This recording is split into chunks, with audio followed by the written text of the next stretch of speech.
Do you know the one key to becoming a great conversationalist? The key is to pause before replying.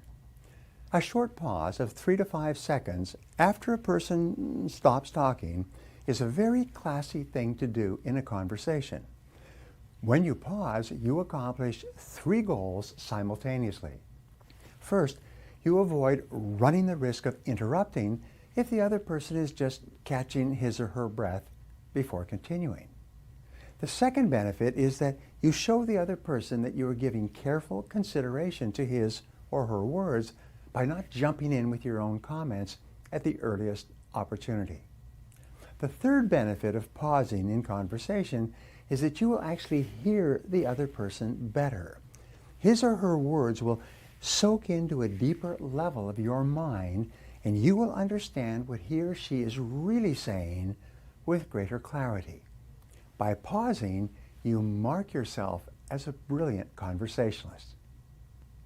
Another way to become a great conversationalist is to question for clarification. Never assume that you understand what the other person is saying or trying to say. Instead, if you have any doubt at all, ask, "How do you mean?" Or, "How do you mean exactly?" And then just pause and wait. This is the most powerful question I've ever learned for guiding and controlling a conversation. It's almost impossible not to answer this question. When you ask, "How do you mean?" the other person cannot stop himself or herself from answering more extensively. You can then follow up with other open-ended questions and keep the conversation rolling along. The third way to become a great conversationalist is for you to paraphrase the speaker's words in your own words. So after you've nodded and smiled, you can then say, "Well, let me see if I got this right," or "Let me see if I understand you exactly. What you're saying is this," and then you repeat it back in your own words. By paraphrasing the speaker's words, you demonstrate in no uncertain terms that you are genuinely paying attention and making every effort to understand his or her thoughts or feelings. And the wonderful thing is, when you practice effective listening, other people will begin to find you fascinating. They will want to be around you.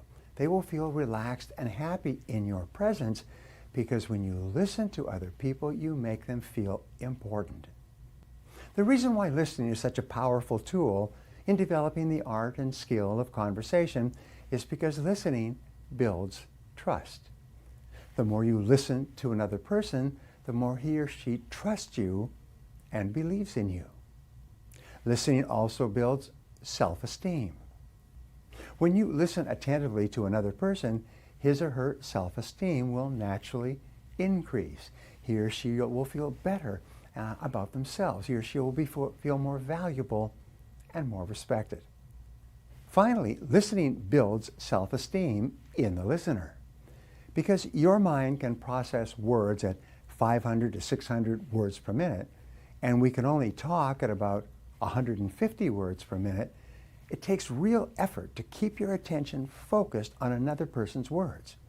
If you do not practice self-discipline in conversation, your mind will wander in 100 different directions. The more you work at paying close attention to what the other person is saying, the more self-disciplined you will become.